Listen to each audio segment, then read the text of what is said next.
Hey everyone, welcome to the intro of episode 39 of the podcast. I'm Chris. And I am Phil. And today we talked a little bit of news. Yep. We went into games we were playing. Yep, as usual. I finished up Wolfenstein, The Old Blood. I talked about a game called Divinity Original Sin for the PC, coming soon to Xbox One and PS4. Yep, and then I talked about the new Destiny DLC, and I focused on the story missions. And I did a real quick, I started a bunch of games, and I talked about each one in a little bit of detail. About 5-6 games. Yep. But that is it. That's about it. Yeah, you guys know the deal at this point. Yeah. Pretty standard episode. Yeah. Rate and subscribe to us on iTunes. If you were going to rate anything less than 1 star, then just don't bother rating. Yeah. All right. Enjoy the episode, everybody. Yep.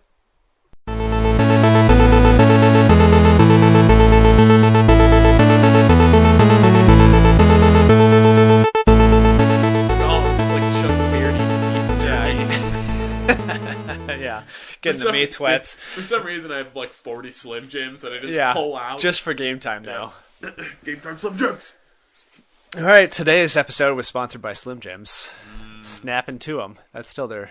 I think so. Okay. I don't know. Yeah, we can talk about another sponsor that does not sponsor this podcast. I got a Loot Crate this week. Excited about that. Less excited about all the thousands of tiny spiders that were hidden inside the t-shirt. All right. That was great. I pulled out the t-shirt because it's on top. It's usually the first thing you see. And it just was like, it was confetti. It was like glitter, but made out of tiny spiders. That is terrifying. Yeah. I literally would have started peeing on all the spiders. Yeah. But not I would have taken a picture and like Instagrammed it or like tweeted at them or something, but I was too busy trying to like whack-a-mole all the spiders. That is terrifying. Yeah. Were they baby spiders? They were baby spiders. I'm sure something crawled in there, laid... A baby egg. Like a big old egg full of baby spiders, and they, in the travels, they burst open. Those are definitely California spiders. They were not Illinois spiders that I was dealing with. I'm glad that I don't have a subscription to Loot Crate anymore. Yeah. Instead, I have even a worse one, Japan Crate, which I've canceled, but that's just food. Right. So if any baby spiders get in there... Yeah, that's probably intentional then. Yeah. It's just like, oh, okay. That's a delicacy. I don't know why they're crawling everywhere, but I'm getting Little baby octopuses. Yeah. So welcome to the episode. I'm Chris. I'm Phil. And today, I guess we'll just... Happy Memorial Day! What? We're recording this on Sunday, the day before Memorial Day. This is the closest I think that we've recorded to and then aired an episode. Yes, definitely. Normally we're like 10 months in advance. Right. So because of that, we're going to take advantage of this small time window and not talk about news. No, just kidding. I got some news to talk about. It's fine. I also have some news. Okay. Da-da-da-da-da-da. News! It's personal news, and I should just get it up front. All right. Right off the basis. I have a sinus face hole. I don't know what I noticed that hole in your face. So, if I sound congested, or if people sadly hear the sound of me slurping my own snot down, it is only for this week. And Hopefully, Hopefully. And I will be better. So everyone wish me well on the internet, or die trying. I think those are your two options, right? Well, I think that's the next Die Hard movie. Wish me well on the internet, or die trying. Die Hard. Yeah. All right. That was your only news you got? News. Okay. Yeah. A couple of news things that I wrote down were, let's see, Xbox One outsold PS4 in April. Woo! So I think that's due to their... Now, they're not officially saying it's permanent, but the permanent price cut down to $350. Yeah. Plus, basically every game version has now bundles, like you get a bunch of games or an extra controller or something. Plus, they came out with a new bundle. It hasn't been released yet, but the white Xbox One. That's the Halo bundle, right? It's now the Halo bundle. They released it for Sunset Overdrive back in the fall, and now they're putting it with the Halo bundle. Would you have wanted a white Xbox? If I didn't have an original, like I didn't get a black one at all. Yeah, like it was let's my say first you Xbox go to the One. store, they're the same price. Yeah. And they don't come with anything extra, and it's just a white or black version. No, I like the black version, and it does fit better, like, on your... But as far as the white, no.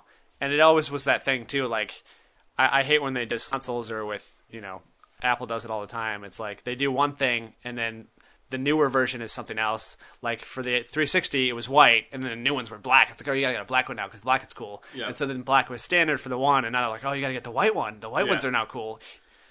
But it just seems like it's kind of not as cool. I think the white ones would just be bad because of all the Thin Mints I eat. The thing would just be covered in chocolate. That would be a really cool design that just like melted chocolate pools on top of your Xbox. Yeah, it'd be real great. Especially when it gets inside the plastic. So I got 2 questions for you. Maybe a couple more. This might be a whole new segment. Okay. How many Thin Mints do you have? Do you buy them by the case so that you can last year round, or do you like go around to where there's doing like seasonal Thin Mint sales? Sure. Well, what I do is when they have the seasonal sales, I don't pay for them because Girl Scouts are very small and pushable. Yeah, it's very easy to push them and grab all the boxes. Or you just write them a check with a fake name. Perfect. Yeah, I didn't even think of that. I most of the time just assaulted battery. Yep. But when I run out, then I go to the grocery store. They have like frozen ice cream and mint chocolate. Because I don't want it too cold. I kind of want it. Yeah. And it's best to get like the base warmed up, and that's why when you put it on the Xbox, it warms up the Xbox because it's covering the vents, and at the same time it's warming up the ice cream. I mean, whatever. That's why I can't be trusted. My second question was, you kind of answered it, is so you sit hovering on top of your Xbox while you're playing games and eating? Like, how do you get? Oh, okay. As opposed to just pressing the button to open up the tray, I like to pick up the whole Xbox. Use your tongue. Use my tongue. So then I kind of get the 10-finger smear. Yeah. And then sometimes depending on how slippery all the chocolate is, it slips, and then I have to grab it again, and it's just all. I assumed that like maybe when Caitlin was at home or something, you wouldn't want to dirty up dishes. So you use it as a plate. You just put your hot wings there and your Thin Mints in the corner. Yeah. Just right on the system. Because then there's no mess when she comes home. She doesn't notice anything. No, definitely not. There's not bones sticking out of the disc drive. Yeah. The fan gets stuck every time because there's little chicken bones in there. I do want to get a drink cup that can fit in the disc drive. Yeah. So that I can just have it as a cup holder. Right. Well, maybe if you ever get a new generation console or your Xbox breaks or something, the 360, you can just turn it into a cup holder. Yeah, a plate/cup holder. LOL. Yep. Lots of laughs. I guess some other news is MKX came out with another patch. And when they come out with patches, they also have a classic skin. First time it was Sub-Zero. This time it's Reptile. People, I guess, kind of freaked out. They didn't really like the redesign of Reptile. So classic skin's pretty cool. It still has his reptilian face and arms, but it's got the green ninja outfit sort of look to it. Looks pretty cool. Another thing they did, which I guess they patched originally too with the last one, was they added a stage brutality. Oh, Blanche? Are we talking about Blanche? Yeah, so Blanche got a stage brutality. So in the first update, there was one on the, what's it called? Deadwoods, which is like the snow woods area, where on the far right of the level, there's like this hollowed out log, and if you throw it at someone, it goes in their chest, and then like they collapse and the blood comes out of their chest and stuff.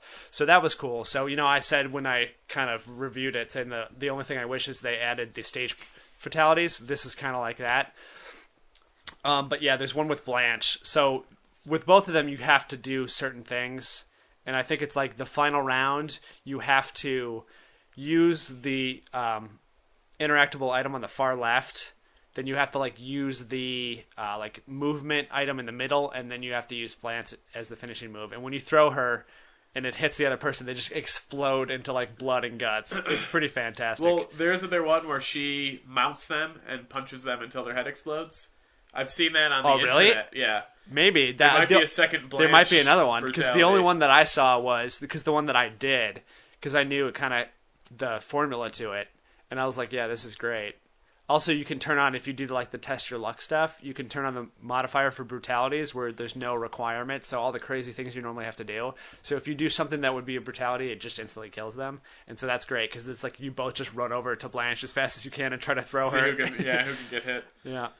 Yeah, the one I saw is somebody threw Blanche, and then she gets in like the mounted fist punch situation, lands on the chest, and punches until the head explodes, and then she gets up and wipes her hair back with her bloody hand. That's pretty fantastic. That's better than just being thrown at someone and making them explode. Yeah. I don't know how to do it. I just watched the little I believe it's pronounced a yiff. Yeah, it's a yiff, or it's like a soft H sound. Yeah, so or like maybe a hiff. Or maybe it's a GIF. Yeah, Giant? Jeff. I think it's pronounced Jeff. Yeah, I watched a Jeff of it. Yeah.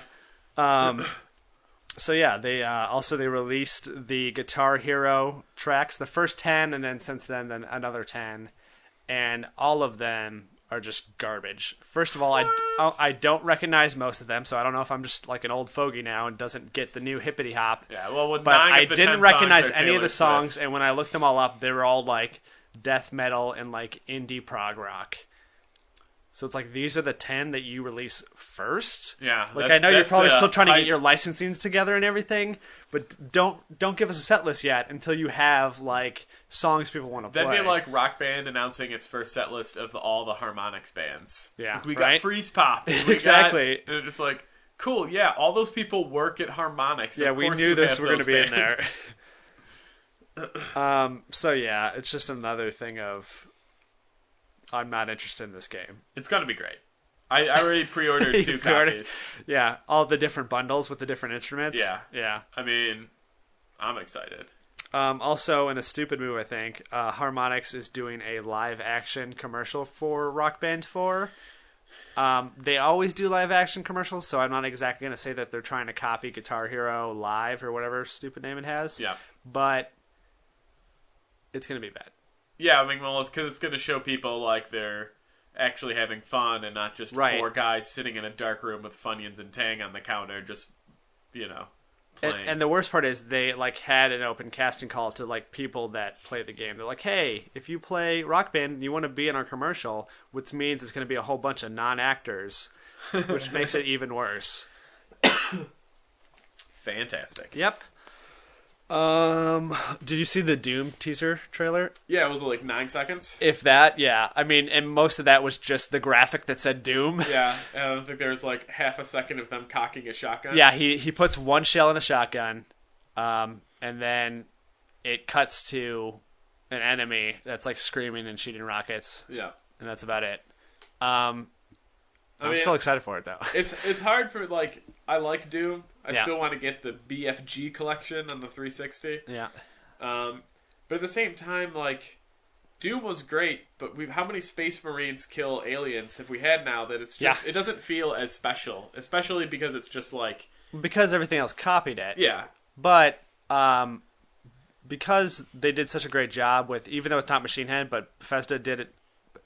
How's it? Is that how it's pronounced? Yeah, sure. ID? Yeah. Bethesda? Yeah, but they did the Wolfenstein remake, and that was still very much in the vein of the franchise, but was completely different and new and felt like a new current gen game. Yep. So I feel like they could do that with Doom. I mean, yeah, it's sort of going to be the same thing, and I mean, he's killing demons, which are basically aliens. Yeah. I mean, like, I'm excited for it. Don't get me wrong. Yeah, and but it's all about like guns and all this other crazy stuff, and it's just fun to see the evolution in the last 20-25 years of video games, to just put things side by side. Yeah. I mean, I love the first Doom. I love the second one. I'm upset that in the Xbox 360 version, They patched the the flashlight thing, so Yeah. now it doesn't kind of have that, like, I don't want to say survival horror, but that's kind of what it was. It was just Right. like you either use a flashlight or you use a gun. You can't. You had use to both. decide, and it was a lot of dark areas. So Yeah. it was like, okay, pull out the flashlight, see where the enemy is, then pull out the gun and shoot where you thought he was a second ago. Yeah, which I thought was a really cool mechanic when Yeah. I played it on a computer that couldn't run it properly. But yeah, I think it is what it is. Yeah. I'm excited for it. It can still be a really good game, like the Wolfensteins. Yeah. But it doesn't get my jollies off quite like, new IPs, as opposed to just being like, hey, this is Doom 5, here's Doom 8. Just Yeah. like, yeah, Space Marine in space fighting off Hellspawn, got Yeah.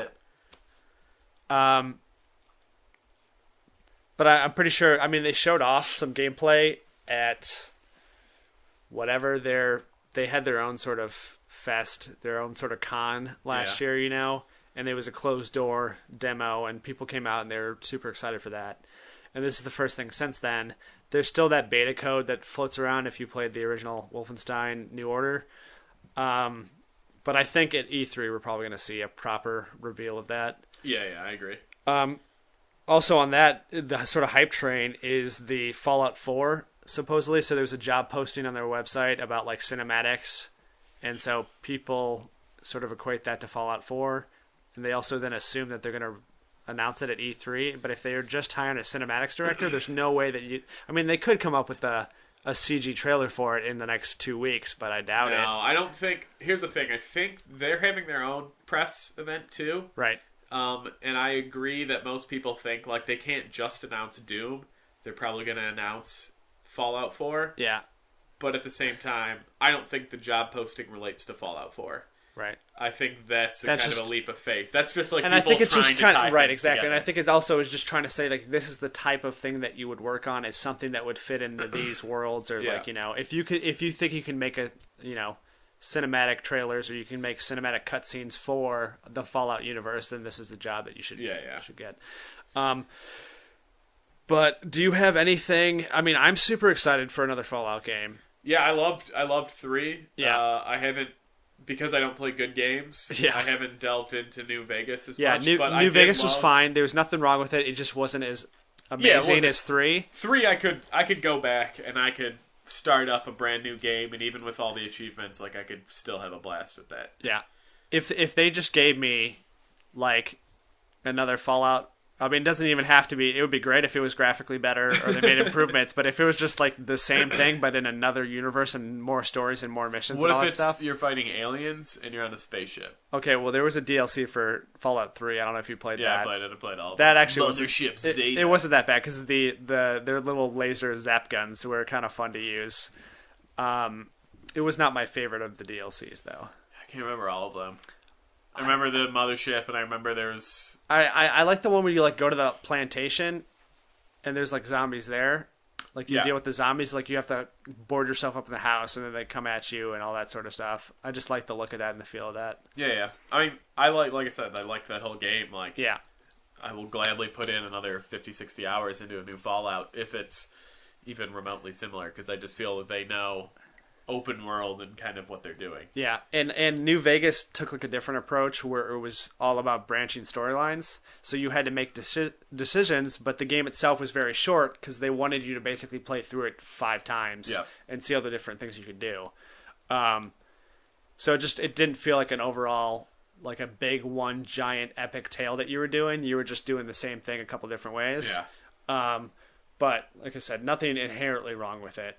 I would like to see if they do a new one. They don't need to do this, but I would like, like not text dialogue, like if they actually did dialogue or any sort of cutscenes. And the combat wasn't the greatest. The VAT system's okay. I don't mind that, but just trying to like run and gun, try to just aim and shoot at something, it's impossible. Yeah. Like you have to use the VAT system. Yeah, I mean, I agree. I would say don't get rid of VATs. No, I don't think they should. Because I think VATs is a kind of a good middle ground of just like, if you're not a first-person shooter, you can still enjoy VATs. It makes it almost like a turn-based. Yeah. And then if you But yeah, I agree. I think the shooting needs to be a little bit tighter because you can't really do anything unless you're... Like, I'd run up to guys, like, and then hit the VATs button, and so I'm like... yeah, exactly. 100% no matter where I hit. And then it's just like, this is a lot of fun. Like, I still had a blast with it. But yeah, like... When I didn't have action points to spend and I'm literally just like shooting running and running backwards, it's just like... Because scorpions are coming after you. Yeah, it's just like, well, I'm probably not even hitting him. Yeah. But, yeah, I'd be excited for it. That would be I will never say day one purchase because so many games are broken now, but that would be... And also, you know nothing about it. You don't know what console or PC you're going to have at that point. But I would like to believe that within the first month I could get it. Right, but that's certainly a franchise that you would be willing to buy day one. Yeah. Also, Lego Dimensions, their sort of Skylanders amiibo sort of thing. They released another live action trailer that also introduced some new characters. I don't know if you saw it. It was Doc Brown. So before they had announced the Marty McFly pack, so it's like Marty McFly and the DeLorean, right? Sure. And then this was like, and then this was Doc Brown, and then his vehicle was the train from the third movie. The worst one, the worst movie. Exactly. But the live action trailer was sort of fun to see, and also sad because he's so old now. Yeah, Christopher Lloyd is Yeah, I mean, unless but he's they doing tried Sharknado. Yeah, He's not they really tried to doing make much. fun. They're like, we're going. We don't need roads, but he like had a play on that. Like, actually, I don't know what we're doing or why we're if we have roads or not. Yeah. But it just seeing him build the Legos was kind of exciting. That stuff looks fun, and because they've only kind of announced like the Back to the Future, they've had like 2 Back to the Future things already. I feel like they're really trying to market it towards like our generation and less so like the people that get like the Skylanders. Yeah, I mean, I feel like it's almost supposed to kind of be marketed towards like the Nintendo Mii's, the Amiibos, because like those are only adults buying those. Yeah. And they've become a collector's edition item where it's just like, a new Amiibo's announced and outside the store is a bunch of adult males in, comic book t-shirts. Yeah.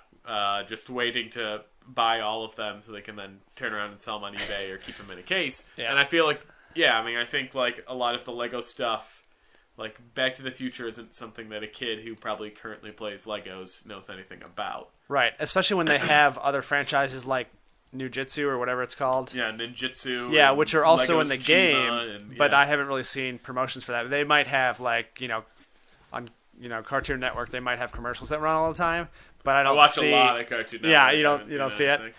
But it's not due out till September, so they Right. might be holding back on some of the kid advertising until it gets closer. Yeah. Also, I guess to talk more about Nintendo, so they decided to once again skip the E3 press conference. Usually the 3, big studios, Sony, Microsoft, Nintendo, each have like a day set aside where they announce all their games, announce what they're doing, their consoles, all this stuff. Last year, Nintendo skipped out. I think 2 years ago, too. 2 years ago? I want to say like they're like 3 I feel or 4 I don't years remember in a row. seeing it in a while. The last time, I think it was last year, 2 years ago, they did their own like out of thing a on Best like Buy. on like G4 or something. They just like did that instead, and it was awful. Like they had like celebrity like commentators and guests to like promote things and talk about like new games, and none of them were interested. None of them wanted to be there, and it was a huge disaster. Yeah. So what do you feel about them skipping out again? I'm fine with them skipping E3 just because like they're still going to be at the conference. They're just not going to have a press conference. yeah, just because I don't know, E3 to me is losing its luster because I feel like I don't know, and this has been the trend for a while, is a lot of like grandiose promises by all companies, and then it's just like, this is coming March 2020, and you're just like, wow, fan-fucking-tastic. Like, that game is not going to be the same. Like, you think, like, the last couple E3s, like, they were doing Division, which has been pushed back, and again. is basically, like, they're starting from scratch on that. Yeah. I'm thinking, Which like, is too bad, because I really like that game. Like, I want to play that.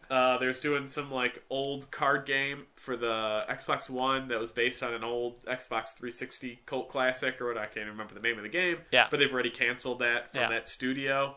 So it's just like, I don't know. Yeah, sure. I know that there's certainly things that get canceled and all this other stuff. My only concern is it just sort of makes people forget about Nintendo more. Like it kind of makes them not relevant. It makes them seem like, okay, Sony and Microsoft once again are going head to head, just like they are in the consoles. But then like Nintendo is like now this sort of like side thing. Like Nintendo's something else now. It's not part of the big 2 or it used to be 3. And I think they know that too. And I think it's more of, I don't want to say it's a niche, but it is. It's just like, it's Sony and Microsoft, and those are your 2 big ones. And now they have big press conferences for EA and Ubisoft, which are the big, producers. Yeah. But like, Nintendo, like, you gave them a whole 2-hour press conference or however long they are. Like, there's only so many 3DS games that they can show you that people are going to give Zelda's a shit about. that's not going to come out for another 6 years. I'd almost rather they don't do anything and don't get my hopes up. Yeah. And then, like, good stuff can come out later and I can be like, wow, that was really great. As opposed to do this big 2-hour press and just be like, here's this, Wii U Island where it's just mini games. And here's, this great 3DS game coming. Just like, you don't need a big stage for this stuff. Until they can actually enter, like, the real market, then they don't need a big stage. Yeah, and, they've been sort of diverting their money and resources now into, like, making phones and game phones and they're doing their iWatches and all that other stuff. And like I said, the only relevant stuff seems to be, like, fan-based right now. Nintendo still has a crazy fan base of people who grew up on it, and that's not going to go away. And, I think that they should really just be like, hey, we're the mobile market. We have 3DS and 2DS. Like, we're handheld. We're and like we mobile phone. own Japan. Yeah, and we own Japan. Like, we're fine with that. Yeah. I mean, I think that'll be interesting when, like, they finally start unveiling the NXT, just to kind of see what it is. Because maybe it's just, like, it's a handheld that can plug into your TV. Well, that's what it's strange, too, is that if they're supposedly announcing a console this year, why not have a press conference at E3 to do it? Yeah, we'll see. I mean, I don't think that they'll announce anything this year. Well, they're probably just not ready right now. Yeah, I mean, I think that they'll just be, like, with their announcements are going to be like, hey, we're still working on Zelda. Yeah. We're still... Splatoon came out. I hear that's pretty Yeah. good. But... yeah. Another game, Hellraid, did you hear get put on hold? So that was Techland. Oh, yeah. Who did... That was like a cross of like Skyrim and Dead Island. Basically, yeah. It was a first person... It was supposed to be like a dungeon crawler, but it looked like basically Dead Island. Like instead of cutting off zombies' heads with machetes, you're cutting off demons' heads with broadswords. Yeah. So, and they said they're putting it on hold to focus on more Dying Light. So whether that means they're coming out with a sequel or they're just going to do more DLC, I think overall it's a positive thing because I don't think Hellraid would have done very well, and it is. I mean, they've just made one game at this point. Yeah. Because Dead Island is the same thing as Dying Light is the same thing as this other game. Yeah. So, I guess trying to focus on what you did right, like people seem to like critically and financially, this Dying Light was a success. Yeah. So if they can do more of that and just figure out then what people actually like. Maybe the next game's going to be better because I don't think that game would... Like, they demoed it a year ago, and they were supposed to come out, like, a couple months from now. Yeah, yeah. And for them to completely shelf it... It's probably not anywhere near it probably was not good and probably was not ready. It looked cool. I mean, just because it's, whatever. It looked like Skyrim meets Dead Island, where it's this cool first-person shooter dungeon crawler where, yeah, I'm into that. But, yeah, if it ended up just being like, Dead Island. All about like parkour. It's like, well, I don't need that in a dungeon crawler. Yeah, it's just like, oh, cool. I have to swing this broadsword really slowly. Yeah, and it breaks after 3 hits. Yeah, and then I gotta go find a water pipe, and pick it up. And then my last bit of news was about Life is Strange. Did you see... Well, so Life is Strange Episode 3 came out, and somebody tweeted that PlayStation...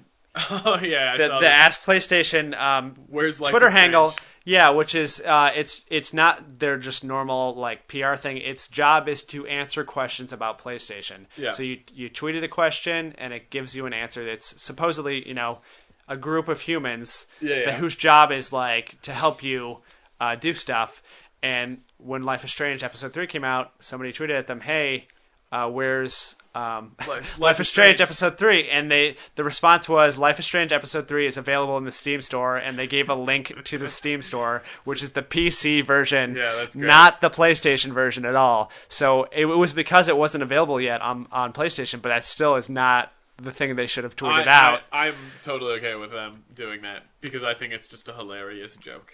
Yeah, I don't think it was meant as a joke. I think somebody probably lost their job over it. Yeah, no, I don't think that person who actually tweeted that wanted to admit that they were the one that did that. Yeah. But maybe they were unhappy with their job anyway. Yeah, and they're like, fine, fuck them. It's on Steam. It's Yeah. $9.99. Yeah. Go buy it. But have you played Life is Strange yet? I have not. I've downloaded Episode 3. I really want to play it, but... Are you... Yeah, I mean, it's not like you're getting achievements for it or anything, so you just waiting for a time, a lull, where you can sit down and enjoy it, or what? Yeah, I mean, normally I'll play it in, an hour or 2 hour increments. So it's just like waiting for the appropriate time to play it. Because it's a game that Caitlin wants to watch. But not play. Yeah. And so it's just like, okay, well, we got to both be home. And then it's just, with... where I'm in new blackout period with the move coming up. Yeah. So it's which just is even harder. Yeah, so now it's just like we need to balance our time between we need to clean the apartment, we also need to start packing, and we also need to like finish move preparation stuff. Right. So anytime you have a free moment, you feel guilty using it to play video games instead of and doing like, stuff you're supposed to do. I'm not anti-video games, and I certainly, played some, but it's just like, we got 2 hours, we should probably do something. And most of the time it's just like, I'm pooped. Let's just put on a movie and eat hot dogs. Yeah. Extra on our mustard. Xbox. Yeah, on our Xbox. Let's heat up that mustard on our Xbox. I'm sure the 360 can get hot enough to actually cook something. Yeah, I mean, it's just because of the like we need to be doing things. We've been lazy as shit. Yeah. Like we're now 2 weeks away. Like, well, 3 weeks technically. Yeah. But like during the week, we're not going to do No. all that much. So it's like we have 2 weekends left, and we're like, we have a whole fucking apartment to pack up. Yeah. And clean, because we have people that are going to help us move that are allergic to cats. Right. So it's like, all right, yeah. I probably shouldn't be just spending like 8 hours sitting here like playing basketball. Right. But I'll get to it. My goal is to get to it this week. Because, I mean, really, like, each episode only takes like 4 hours. Yeah. So I could get to it and then talk about it next week. Give my full review. What have you been playing? Well, Chris, that's a good question. Thank you. Podcast about games. I did a mini bean dive because I had bought a bunch of new games because GameStop was having a sale 4 for 10, 10 for, I don't know, something like that. Yeah. Don't quote me on that. It was basically each game was like $2. So, but it wasn't $8. So 4 for 10. It was 4 for 10. Doesn't matter. Stop promoting them. They make billions of dollars. Yeah. So I went and I bought a bunch of cheap games, and I would have bought more if it wasn't for the fact that I'm anal retentive and I need the box, and it can't just be like destroyed. They have Right. one copy of a game, and it looks like a dog chewed half the box through. And you can't be the guy that asks them, like, hey, do they have this at, like, the store down the road that has a Yeah. case? Like, you can't do that. I went to 2 different GameStops over the course because I think it ran for like a full week or something Yeah. like that. And I think at each one I bought 4 different games, but there are still games on that list like I'm actually looking for this and this, Right. and like both ones were like we got one copy. It's in a sleeve. Is that cool? Like it's a sleeve and like Yeah. it comes in like a fry bag from McDonald's. Right? You're like, no thanks. No, I'll pass. So like it works fine. Like yeah, I'm crazy. Yeah. I need it. But so I did those, and then I've actually been playing a PC game that will be coming to the Xbox One soon. Just announced. Divinity Original Sin. Yeah, how is that, by the way? It is really good, and it is. It made me realize like I hate that I sit on good games. I know I'll never get out of that trend. Yeah. But like I purchased this game. It came out 2014. I've been sitting on this game for a while, and I keep being like, I'll get to it. I know I'm going to enjoy it, Yeah. but I want to like finish up X or I want to do something else. And so I just started it this Wednesday, Thursday, somewhere around there. No one's keeping track. Yeah. And it is really good. It is What is it like? it is definitely, and this will. I mean, I wish I could push my glasses up more, but they're already pretty high. But it is like D&D, like the D&D games, like Neverwinter Nights and Baldur's Gate and stuff like that, where you kind of it's top down. It's a little like Diablo, where you only see like sprites of your characters, sort of view, yeah. and then you walk the towns and you get little side quests and you collect gold and equipment and blah blah blah blah. But what's really cool about it, well, there's a couple things. One is you start and you create 2 characters right from the start, and that's your main party, and they're really customizable. There's a bunch of like kind of default like, hey, do you want to make this guy a thief? Do you want to make him a mage? Kind of stuff like that. But that's just your template, and then you could make him a thief, but give him no thief skills and just make him like a tank. Yeah. And he'd look like a thief and probably sound like a thief, but would deal a shitload of damage. So it's really kind of fun. You can customize. They can, Is that the game you made Bowser? It's the game I made Bowser. Yeah. I made my 2 cats because I am a crazy cat lady. Yeah. Mainly because I can't think of 2 people that I wanted to make in that game. So I made those 2, and the world they're your main party, but the kind of cool dynamic is that those characters grow based on decisions that they make individually. Are you controlling that, or do they do it themselves? You control it. So, Okay. for instance, first of all, what's kind of stupid part, is that like the gold is divvied up separately. So Bowser has his own gold stash, and Zoe has her own gold stash. Yeah. So if you want to buy something for one of them, and one's out of reach, like you have to like trade right, yeah. gold between the 2 of them, so then one person can buy it. That's kind of annoying. I'm fine with them having like separate equipment hutches. Right, that makes sense. But like the golds or the potions or something like Especially that. if you can trade it, just make it communal. Yeah. There's no reason to make you go through that extra step every time. Yeah, I mean, like, I think it was developed in mind as you can take this game multiplayer. Okay. So then it's under the assumption that maybe, if me and you were playing, you would control one of them. I haven't taken online, so I don't know, maybe you get your own 2 characters. But maybe it's just like, then if you pick a bunch of gold and I don't, then you might just be like, I'm not going to give you money, I need this. Yeah. But what I was getting at is, like, what kind of shapes them is, so when you do quests, you kind of get in these dialogue trees of essence, but each character can have their own opinion. So the easiest one is the first one you run across is there's this, thing on the beach, and it's just like, hey, throw me back into the water. It's a talking shell. I feel that doesn't need to be brought up. But, obviously. So then, like, whoever's closest to it initiates the dialogue. So, for instance, like, Bowser was closest to it, and it's like, hey, throw me back in the water. I long to hear the ocean, whatever, blah, blah, blah. So then, for Bowser, I was just like, yeah, I'll throw you back in the ocean. Like, I'm making him, like, a dumb, everybody's good kind of character. Yeah, Bowser. And then for Zoe, I wanted to kind of make her more evil. So then, like, it immediately goes to that, and you can say the same thing, you can agree. You can be like, yeah, let's do that. Or you could say, like, no, this could be worth a lot of money. You could have disagreements within your own party. If you disagree, it kind of goes to this rock, paper, scissors game.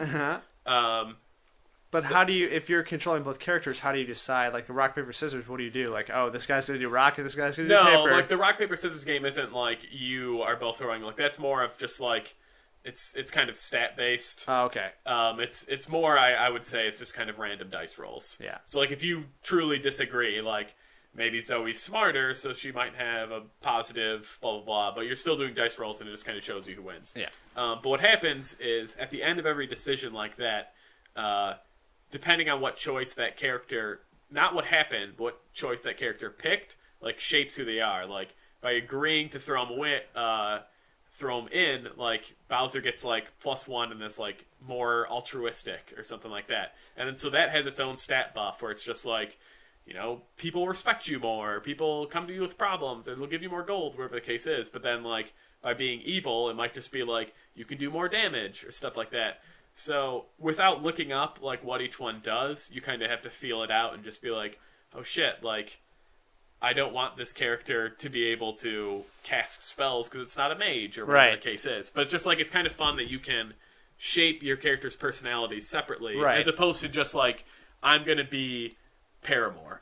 Everyone's going to be good. I'm always going to do the right thing. And it's interesting to be like, I know it's not like, okay, my group, my squad is good, or my group or squad is bad. It's like, oh, this guy's good, this guy's bad. That way I can be like, okay, this guy can have skills like charisma skills, and this person can have like stealth skills or something. Exactly. Like, and that's kind of one of the fun things is just like, by being evil, you can... I mean, like, I put some skills on, like, charisma and stuff, like, and she can kind of intimidate people. Yeah. So if I'm going into a town or I'm going somewhere, like, I might make her the leader, because technically she'll initiate the conversation, and she's going to have more options. But at the same time, maybe evil's not going to work, and so you kind of have to think about that, which is kind of nice. Combat is perfect for me because it seems like every game's going this way, and granted this game came out in 2014, but it's turn-based. So, like, you have set... I mean, we were just kind of talking about with VATS, but you have a set number of action points. Moving costs an action point, attacking, spells, whatever the case may be. But so, it's not... Trying to control 2 characters in, like, Diablo mode would be impossible. Yeah. Because you're just, like, you can't click fast enough. So, being able to... Where it slows it down, and then you can be like, okay, my mage is going to stay back and cast some spells, and this guy's going to run forward. Works for it. But I think one of the really unique things about this type of game, at least that I've come across so far, is that it's also very environmental worthy. Where, like, and what I mean by that, because that doesn't make any sense to anybody, it's like, in Bioshock, if someone's standing in water, you can hit it with electricity, you can shock everyone. So you can do that, and, like, the elements actually have, like, their counterpart. The best thing is, in just the tutorial dungeon, there's skeletons that are standing in, like, a pile of oil. like because oil is spilled, and they're actually you can hear them talking, and it's supposed to be funny, and like, what the fuck did you do? Yeah, and everybody knows skeletons are impervious to fire. Yeah, well, you know, it is what it is. Yeah. But so what you could do is they kind of prompt you, and they're just like, hey, you know, you can take this out if you cast a fireball on it, or whatever it is. But what I did, because it kind of allows some freeform, is like I put my characters in sneak mode, and there's a bunch of candles set up everywhere, and I just had a character throw a lit candle into it, and it still ignited like this big fireball. So like, not only did I save myself a spell, but I never actually went into battle mode. Yeah, because I was able to kill these guys and get the experience. That's pretty cool. Just by like being wary of like by what setting I'm doing. up an accident if it was Hitman. Yeah, and like, and you can do that. Like your mages, there's different schools of magic, and like, you know, one's earth and fire and whatever. It's all your elementals, but there's stuff where it's just like, you know, if you can have a mage, if you, let's say you made 2 mages, you can have one mage who can actually just throw out kind of oil slicks, and then you can have another mage who's fire-based, who can just kind of lure guys into these traps and just, you know, blow them up. Or, you know, there's ice, and you can, you know, make them slide, and then they, like, kind of do, like, their little pratfalls, where it's just, like, you can lose a turn because you're trying to gain your balance. And right. It's, for what it is, it seems like they actually put a lot of thought into being kind of like unique, because it's a Kickstarter game, actually. That's interesting. Well, what I was going to say about that specific mechanic is it seems like games try to do that all the time. Yeah. But they always give you like the tutorial part, like, hey, these guys are standing in water, electrocute them. Yeah. And then they don't really do it for the rest of the game. They don't really implement it in the rest of the game and level design. Yeah. So it's like you might get lucky here or there if you have to do it, but they don't make it part of like your experience all the time. So if they go out of their way to make sure you can actually interact with like every level or every combat situation, that's really good. Yeah, I mean, like, after I played, I put in maybe like 5-6 hours over the week. Yeah. And after I played, I kind of looked online because I don't want it to be spoiled for me. There's a lot of like stuff that I won't get into. There's crafting, and there's, you know, it's all your D&D stuff. There's blacksmithing and crafting and lore master and all this, you know, stuff. But one of the guys who kind of online was just like, hey, this is like, here's some tips for people starting out. And one of them is just like, you know, have somebody who can kind of create these environmental elements, because like, yeah, you're gonna fight guys while you're standing in water, but if you're standing in water too, like, you're gonna get shocked. Damage. So it's just like, you can kind of like funnel guys in, and then you can kind of set up your own traps and stuff like that. And he's just like, yeah, it's a lot of fun, and B, it's something that you kind of need to master to take on big groups of like 10 enemies when you have, you know, 2 or 3 characters. Yeah. I would recommend it. How much have you played so far? Like, how long? About 6 hours, maybe. And it's probably like a really long game. Yeah, I mean, I don't know. I've read that it's a rather robust game, but I've also heard on the opposite side that it's like the story isn't that, because they want you to kind of experiment with other characters. So it's the kind of like you can take a really long time to play it if you want, because there's probably a lot of side things you can do. Yeah. But if you wanted to cruise through the story, you could probably do it in a couple hours. Yeah, because I know they want you to try different character builds, because there's like, without counting them up, there's probably like 15 different I don't want to say races or factions, I can't think of the word for it now, but like 15 different kind of builds, and then, you know, there's 8 different skills and all this, and so you can kind of have, you know, whatever random assortment you want to match it. So it's like, maybe I'll play it this time and I'll have, you know, this healer and this person, and then maybe next time it'll just be 2 mages, and maybe it'll be 2 fighters. And I know they want you to kind of experiment so you can kind of see what the world can do, because I've already ran into side quests where it's just like, oh, I would be able to do that if I was somebody else.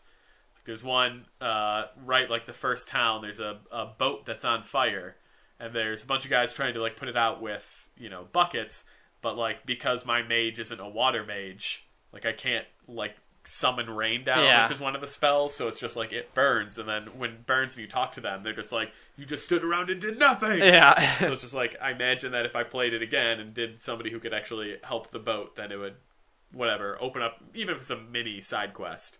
It is what it is. Like, I have a character who can talk to animals, so I can, like... Dr. Doolittle? Yeah. Yeah, so I just talk to animals, and they give me side quests sometimes. That's pretty great, to do a side quest for an animal. What is it, like, go find me some nuts, or, like... Like, the first one was just, like, it was 2 bulls that were pulling a cart. Uh-huh. And they were just saying, like, their master is, like, real go terrible kill him in his person. sleep?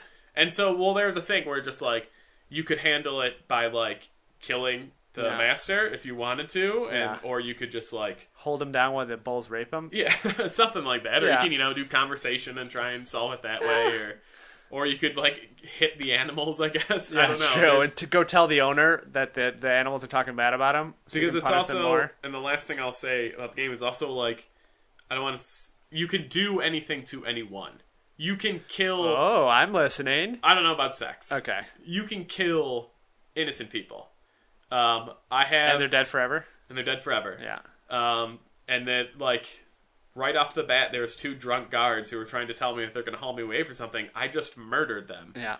Nice move. And so, like, my thought was, like, there's no one around that can see this. So I just murdered them, and sure enough, like, other guards... Did you, like, do, like, a side-to-side look around to see if there's anybody else, and then just kill them? And I killed them, and then, like, other guards who were patrolling would, like, come to the bodies and be like, what the fuck happened here? And then I'd just, like, talk to them, and I'd just be like, I don't know. Like, I just... That guy went that way! What a crazy happening! Yeah. And, like, it was fine. These 2 bulls told me to do it. In the first town when I was experimenting, like, I was pickpocketing people, and, like, this one lady caught me pickpocketing. And so, like... and immediately went into battle mode, and she was going to try and run away and, like, tell the, constable or whatever it was. Well, and now so she's got to die. And I just murdered her. Yeah. And then, so, like, I didn't save it immediately, but I played a little bit longer and, like, left the town and came back later, and, like, she's still dead. So, nice. like, whatever side quest or store that person had, gone. The risk-reward of pickpocketing in games is always fun for me. Like, it's always one of those things, like, in Fallout, like, I always go out of my way. Because, like, the reality of it is really silly, because you're just basically crouching around trying to pull things out of people's pockets. Of course, they're always going to see you, but because it's a video game, they don't. So it's fun to, sometimes just steal a bunch of stuff just to do it. There's a specific pickpocket skill, and, like, the way they do it is just, like, the more points you put into it, technically, like, the more weight you could lift from their pocket without them noticing. Yeah. It's like weight or value. Like, if you take something that's $10 million from their pocket and you have, like, 1 point in it, they're going to notice. Yeah. But, like, I've been taking, like, a person has, like, 10 gold coins. I can, like, pilfer their 10 gold coins and, like... Is it a situation where you, like, you snake, you crouch, and you come up behind them?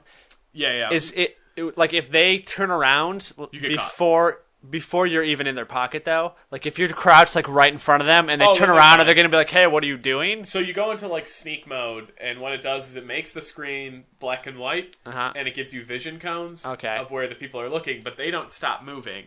So you, like, some of them, are just, like, talking to their friends, and they're 2 cones facing each other, and you probably can't pickpocket them, because the other guy will see you. If you walk into a vision cone, it just says, like, cover blown, and you just stand up. Like, you're out of sneak mode. Okay. As long as you weren't pickpocketing them or stealing at that moment, you just stand up, and they probably you were pretend like you're tying your shoe or something. Yeah, they're like, what were you doing? But if you're in the middle of their inventory, because the game doesn't pause when you're pickpocketing, like, it doesn't go to an inventory screen, it just, like, pops up, and you have to quickly, like, click and drag and move stuff over. Then if they turn around, they're like, what are you doing? Yeah. But, I don't know, I really like it.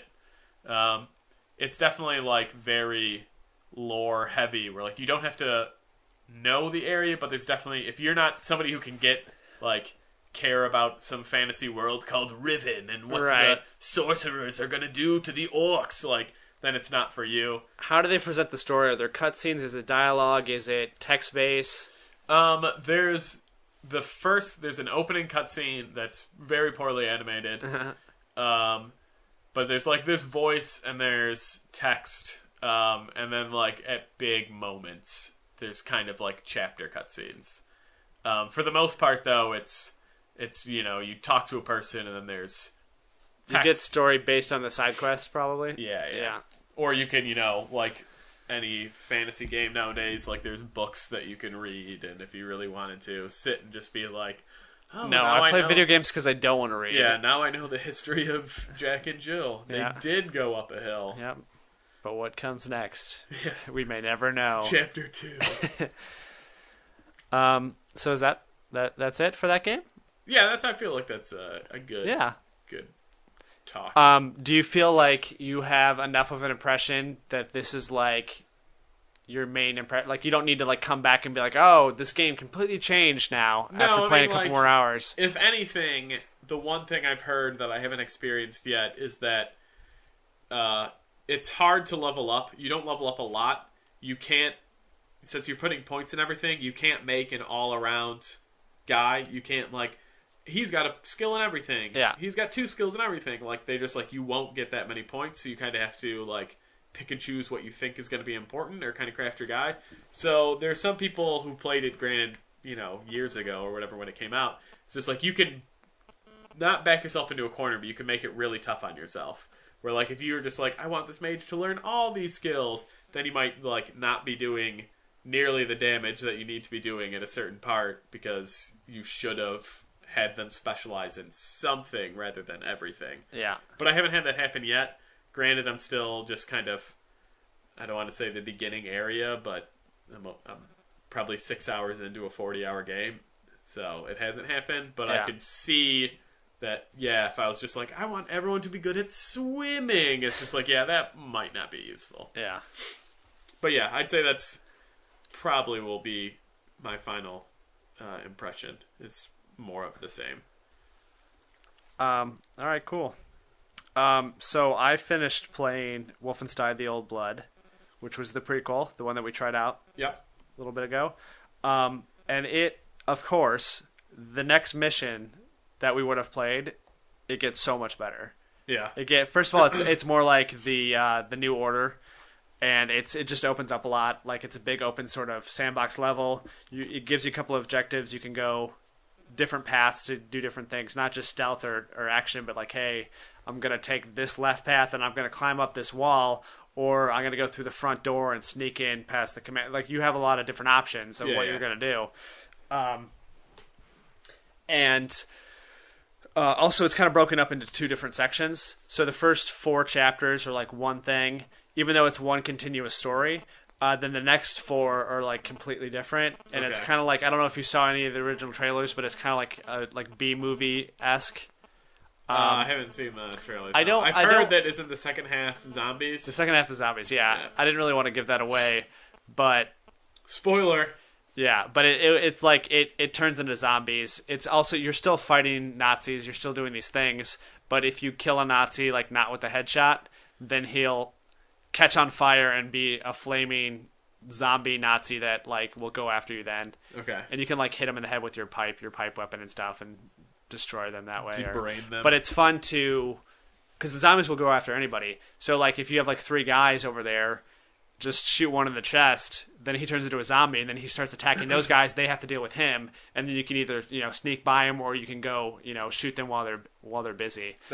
That's a cool mechanic, though. Yeah. That you can kind of, once again, kind of create your own path through a certain spot. And it's fun to do, too. Like, if you're sneaking up into a situation where they don't know you're there yet, like, you haven't alerted the commanders, and you can, like, maybe snipe one guy, and then he turns into a zombie and just causes chaos, and it hasn't alerted the guards and stuff. So technically, like, you're not in combat yet. So if you want to keep sneaking, you can. But it's just fun. The level design was more fun.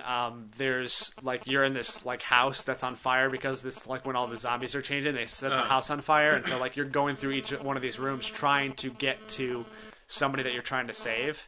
And this is another thing that they did in the New Order.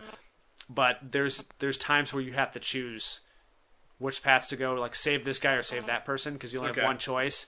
And then after you do that, it sort of has a little bit of lasting consequence. Not as much as in the New Order. Not like Telltale Game of Thrones. Right, every decision matters all the time. Yeah.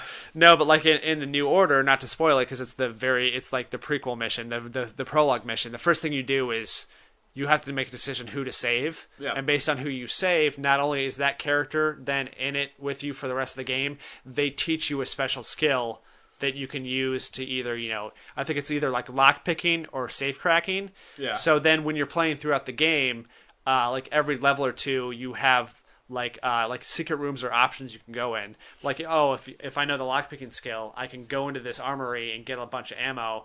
Or if I know the safe cracking, then I can use it to get documents or something instead. Yeah. So it's it has more of a lasting effect. But this was really cool because it's like they set you up in a moment, and it's like like there's probably not any actual time stipulates on it, but it makes you feel like, I gotta make this decision right now, or they're gonna get killed by zombies. Yeah. And so that's sort of fun, like fighting your way through a house of zombies while you're trying to rush to save somebody. and then you save that person, and then you can see through the window the other person dying. So stuff like that. I mean, it's just fun. Should have just threw a grenade in both and then watch them both die. Yeah. So that's cool. That's fun. It's certainly more over the top. It's more farther removed from reality than the New Order. Yeah. But that's what it was supposed to be, and it's kind of almost making fun of Return to Castle Wolfenstein. What was it? There was a 360 one that came out not that long ago. I think it was just called Wolfenstein. Wolfenstein. Yeah, I mean that was all. wrong, yeah, it was one of the newer games. It was sort of a remake, but it focused all on the like occult. Yeah, you could stuff. get magic. I think. Yeah, and so I think that's kind of what it was. I mean, I don't know if this is really a spoiler or anything, but like the reason the zombies exist are because there's this one Nazi, and her job is to like do the occult stuff, and she finds this tomb. And when she opens it up, it creates this earthquake through the town. And that's what's turning everybody into zombies. Okay. So, like, the level's, like, cracked in half. And, like, if you're by these things, it starts turning people into zombies.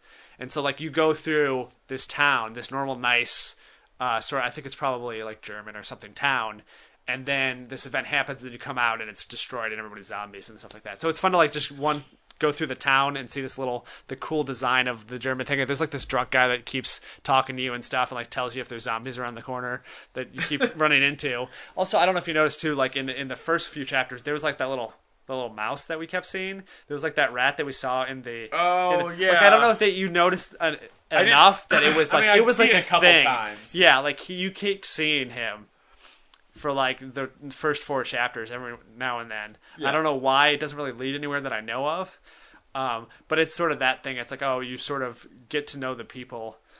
But yeah, it was fun. I think you should try maybe chapters like 5 and 6, which is the second half of it, just to see the difference too. And it's fun to just like pick up a machine gun and just go and like rip through a bunch of zombies as they come at you. Yeah, I mean, it's on my my wish list on Steam. So that when, it drops in price off $20 to $19, I might think about picking up. Because I definitely want to play that, and I want to play Return, or whatever the first one is. Old Blood, New Order. New Order is the old one, and Old Blood is the one that just came out. I still want to play New Order. Yeah. And so I'll wait and get that for 360, just so I can get achievements for it or whatever. But yeah, I still want to do Old Blood, and I'll probably pick that up for PC.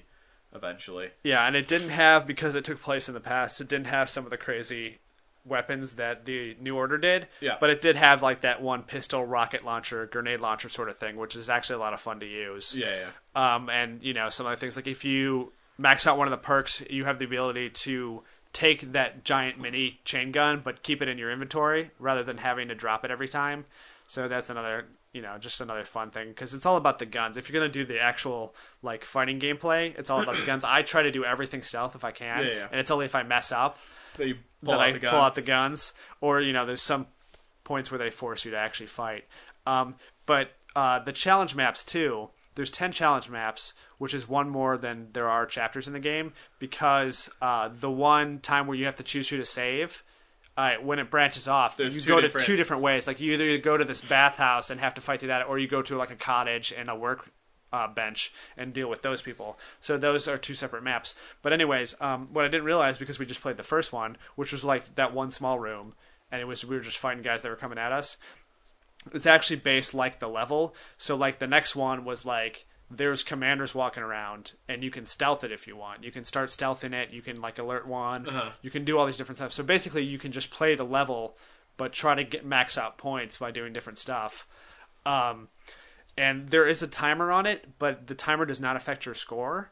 So you could take like 2 hours to stealth your way through. Yeah, like one of them I decided to do, and it took me like 15 minutes, and I still got gold. So I like that it's fine that it gives you that time, because then you can like say, oh, like did I beat this faster than my friends? But it doesn't affect your score, so you're not just like racing through it as fast as you can. Yeah, you're not making like you're actually mistakes. playing in and out, especially if you want to do it stealth. Yeah. Like there shouldn't be a time involved.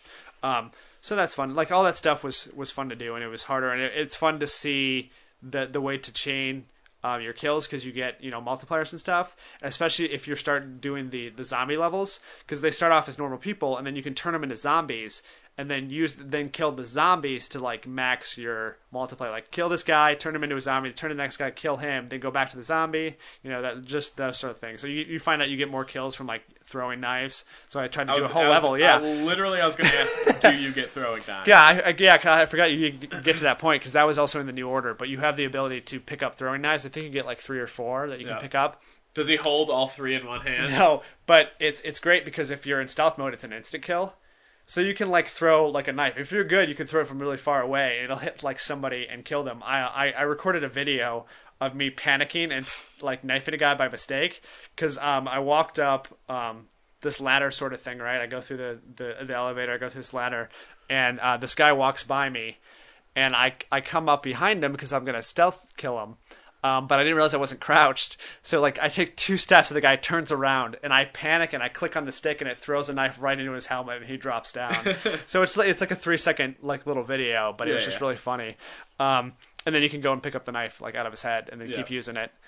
Throwing knives, I think, should be a requirement in every game. Yeah, we should just come up with a throwing knife game. I don't think there should be a game that like Halo. I don't care. You're shooting aliens. Yeah. Give me a throwing knife. Well, yeah, I mean, for Destiny, you have throwing knives, and you're shooting aliens it makes it slightly better. Yeah. You got knives. Yeah.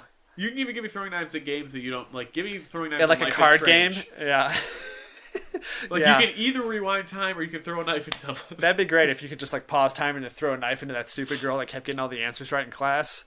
And then unpause it while it's hanging in air. Yeah. So you can just watch it go into her eye. Then rewind time and watch it again. But yeah, I mean, I definitely recommend this game. If you played the if you played the New Order, you're definitely gonna like this game. It's more of a expansion. It's different, but it still has all the fun elements, I think. Yeah. Also, it has memorable characters that come up. That one, like Hans guy, whatever his name was, that tall... Guten Tag. Guten Tag. Guten Morgen. Guten Morgen. I was going to do a supercut of you saying that because, no joke, you said it 16 times in the first 4 minutes. Yeah, I mean, I like...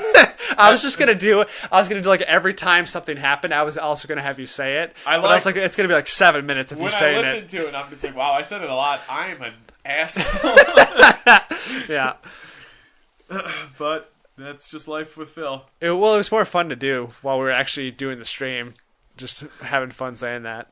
But yeah, like he comes up a lot. And like turns into sort of your boss for the first half of the game. And then you have a boss you deal with the second half of the game. But yeah, it's fun. It's a good time. Like I said, I mean, like I enjoyed playing it. Yeah. Definitely for sure. And I know that I'd like the new order. It was just more of just like, I'm cheap and I like games to be $4, so I feel good about my life. Look, I got all these games. I'm never going to play them. Right, I'm going to make a fort out of them, but not play with them. You play anything else? Well, I was a little I started a bunch of new games. Uh-huh. Oh yeah, because the Bean Dive. Explain. I think you've talked about it before, but explain exactly what that is.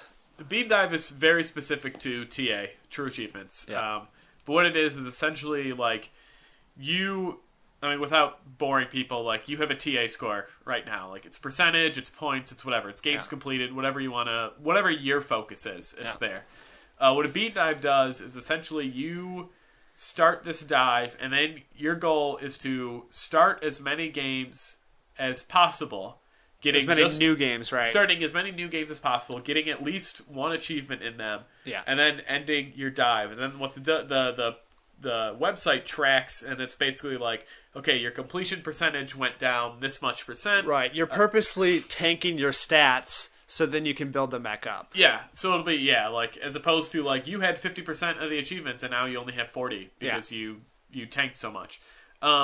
The only thing I actually care about on TA is the percentage. That's the only thing I focus on. But what I did is I started a bunch of new games just to get them on my card for 2 reasons. One, because I felt like I needed to do something, and for the score challenge that we're a part of, I'm just like, this is an easy way for me to get points. Yeah. And the other is so then if I want to boost them later, they'll show up in my feed as games that I could potentially boost. Yeah, it gives you the opportunity to play them later. But so I started, and and I can only give a brief synopsis of each game. But I Yeah. started let's hear the first 5 minutes of each of these games. Witcher 2, Uh-huh. which obviously Witcher 3 just came out. Did you start with Witcher 1? Was that on PC? I have Witcher 1 on PC. Okay. And I've played a little bit of that, not enough to really give a good impression. Uh-huh. I started that and Divinity at the same time, and I basically like, okay, Kayla, which game's more interesting to watch? Because Yeah. I'm going to be playing for a while. And she went Divinity. But so I started Witcher 2, which is, for those unfamiliar, I would mix it, it's Dragon Age, like the new Dragon Age meets... again, I don't want to say like D&D, but it is. Dragon Age meets Dark Souls, I guess Okay. I could kind of say. It's just like you kind of have all that quest-based. You're one character, you walk around the world, you get a bunch of quests. It's very open world, it's very high fantasy. But then there's also, like you're leveling up and you're getting experience and you're putting it in certain points and like, you're crafting weapons and making potions and all that kind of stuff. So it's kind of very, I guess, high fantasy-esque. I mean, it's fun. I enjoyed the prologue that I did. And I will definitely, I want to go back and play Witcher 1 and then just kind of work my way through. Because I've heard Witcher 3 is, nothing but super amazing things. Besides, there's some, news where it's just people are unhappy because the game did not promise the graphics that it initially showed in some initial teaser trailers. But at the same time, it's still... getting 10 out of 10s. But anyway, I digress. I started Ghost Recon Future Soldier. How's that, by the way? That's the newest Ghost Recon, right? It's the newest Ghost Recon where you kind of, your soldiers, have future tech. It's nothing at all like they had originally demoed and showed at their Ubisoft E3 press conference years ago. No, it looks so, I hate to say it, but for a game that is essentially the newest in the line, it looks so much just like regular Ghost Recon 2. I know, and it's funny because the first Ghost Recon, when it came out on 360, was really graphically ahead of its time. Yep. And then the second one came out years later and looked exactly the same as the first game. Yeah. And then that game came out, and it was at the end of the cycle. It looked a little bit better. It looked a little bit better. It was not like by a different much. art style, but not graphically that much better. Yeah, and so what I did is the first thing, the easiest achievement that I got is you can kind of set up. There's obviously a campaign, and I did not do the campaign, but then there's also kind of these wave-based missions. And so I did this one wave in an office, and you're a guy who, if you're standing still and crouched, you kind of get a cloak over you, so bad guys can't see you unless they're staring directly at you. So it's kind of combining, I guess, more stealth with Ghost Recon, which Ghost Recon was stealthy enough as it is. Right, it's called Ghost Recon. Yeah, but, I mean, it was cool. It was alright. You could shoot a guy in the face, and then he'd drop down, and then, Then you can shoot him. I know you can, shoot, their ankles if they're behind vehicles and then shoot them in the face. That's what I meant to say. Yeah, I mean, I was in an office, so I just, sneak around, hide behind cubicles, and then, when there was nobody else around so they wouldn't see a guy drop to the floor, put my silencer on and pop some guy's face off, and then he'd drop. Do you still have control of a squad? In that mode, you do not. Okay. In campaign, you probably do. The one thing, it's stupid and it's minimal, but my negative about that is, we should be at a point in technology and games where guys don't disappear when they die. Oh, they just, disintegrate? You shoot them, they're on the ground for maybe 2 seconds. And then they despawn? And then they just disappear, and their gun's left there. That probably did happen in the other Ghost Recons, but I don't even remember I'm sure that it happening. did. But, I guess for a game that is supposed to be more about stealth. Right. It should just be now apparent that, if you kill a guy, you need to hide a body kind of situation. Or at least, drag them out of... even if there's no mechanic to hide a body, that somebody can walk in and see the dead body and then alert other people. Because I feel I don't know, stealth in general should be, you have to be picky about where you kill someone as much as who you kill. So you can't just, kill a guy in the main dining hall and then his body's just there, and every guard that walks in is going to see him. So it should just be kill a guy. Maybe, like you said, there's no hide body, but there's at least a drag, and just pull him into a cubicle. Maybe if you shoot him enough times, then he breaks into bits, and people can't tell that it's a body anymore. Soldier of Fortune style. Yeah. So that was all right. I did Catherine, which I've talked about before. That was on Caitlin's card, but I just started that. That's just a puzzle game where you're climbing a staircase and moving blocks. Yeah. I started a game called Ghost Sniper or Sniper 3 Ghost Edition or Sounds something about like right. that. Yeah. Caleb Hunter's Ghost Sniper 3 Zombie Yeah, Attack. Yeah. Tom Clancy's Ghost Snipering. Yeah. And that is, I mean, it's just I'm curious. I would say the most games that are kind of toss-ups. I'm curious about that one because I like the idea of being a sniper, and I want to like the first level. You're literally just like you're kind of picking off guys, and it does that little kill cam, and you don't really have to. You only have to move to get into position, but it's not like guys aren't constantly pouring down bullets on you. Yeah. So I'm curious if that's kind of what the whole game's going to be like. If it's literally just like take your time and pick off guys in order, or if it's going to be to the point where just like you're a sniper who's now like running and gunning. Right. So I'm curious how that is, but I can't give any definitive thing on that. I started Rage. Yeah. It looks great. Yeah. I played through that entire game, so I understand what you're saying. Like, it looks great. It looks great. That was one of the games, too, that I was thinking of when I said how they, like, show you the tutorial of, like, oh, you can use the environment to do something. Yeah. Which was even in, like, their E3 demo and the demo for the game. And it happens in one point of the game, and you can only do it in that one little level. Yeah. That it happens, that shows you the demo. Then you can never do it again. Yeah, it looks great. Some of the free running mechanics of the enemies are cool. Yeah. But the fact that the enemies dodge your bullets is Yeah. great.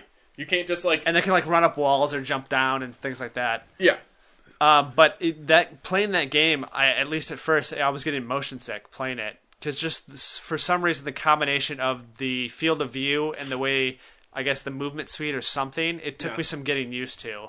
I will say, I mean, I didn't get motion sick when I played. Granted, I didn't play it for that long. Yeah. But I don't, and this is tough for me because I can't have it both ways. But I went from playing a bunch of realistic shooters to then go to this one where like a guy can take like 2 gunshots to his chest, and then he still just kind of staggers, and he's still running at you. Yeah. And that was frustrating, because I'm not the best at first-person shooters. No, I don't know if you've noticed this every time we've done a stream, but at some point you say, can't they all just stand still so I can shoot them? Yeah, and that's how I feel. Yeah. It's just like, I'm fine with them dodging, like, that's a nice mechanic, but, like, if I land a shot in their chest, like, I don't know, that should maybe be it.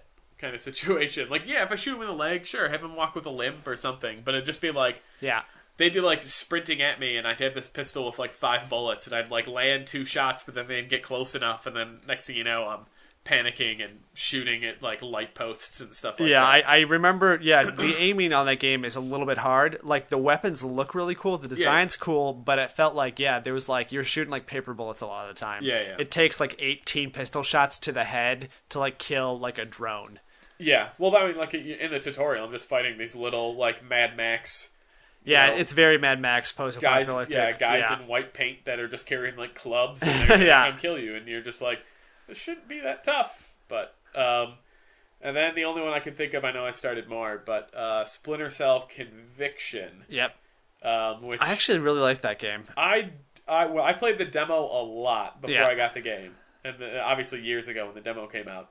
I really do like the sneaking mechanic. Yeah. And granted that all I did, again, was play kind of the first level where it's just kind of teaching you all this stuff. But I like the fact that, like, you can kind of dive into cover. Yeah. And if bad guys see you, like, they only know where you were. Your last known position. Yeah, so that's fun. So you can kind of, I don't want to say set them up, but, like, if you get spotted, and then you can work your way around a map. If you get spotted, it's not game over. You can evade them, and you know where they're going to go. Yeah, because they're going to try and flank that spot. And right. So it's it's surprisingly good, because I know the Splinter... granted, like, I know the Splinter Cell games have received a lot of criticism because they're just, like, straight lines. Right. Like, you're supposed to be this sneaky spy, but it's just, like, you have to go this one direction. Yeah. And I can't say that it's not going to be like that, like, story-wise, but I do like, like, the first level, you're doing these shootouts, and you can, like, get behind here and just kind of pop out and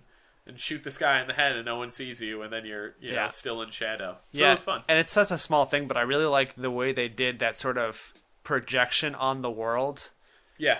Like, so, like, it's like if they have, like, some sort of giant projector and they project, like, on the side of the building, like, oh, infiltrate this building, or, like, get in this area, or, oh, there's a broken thing over here. And so they keep giving you mission updates, but it's projected on the world. Yeah, they don't, like, stop it. It's not like a menu that you have to pull up and, like, look at. It's just, like, so, like, even, like, cutscenes, like, in the prologue when you're essentially interrogating a guy, which is fun. That first thing, which is really fun. Like, they're just doing, like, projections on the wall of what the guy is talking about. Yeah, like, oh, it was Dr. Bob. He killed everybody, and then it's like, here's what Dr. Bob looks like. Here's him being evil. So yeah, I agree with you. I like that little projection look because it kind of keeps the flow moving. Yeah. And granted that whatever, I'm just holding a guy and dialogue is happening. So it's not like I'm actually doing anything at that moment, but the fact that it's still like you do feel engaged, and you feel like it doesn't cut away from the action or anything. It all feels like it's one organic piece. Yeah. But I mean, for the most part, I'm excited about most of those games. Yeah, there are a lot of multiplayer things, like co-op stuff for Splinter Cell specifically. Yeah, so Splinter if you want to do that, multiplayer, there's Rage stuff, Ghost Recon. There's also the stupid Ghost Sniper Adventures. Yeah.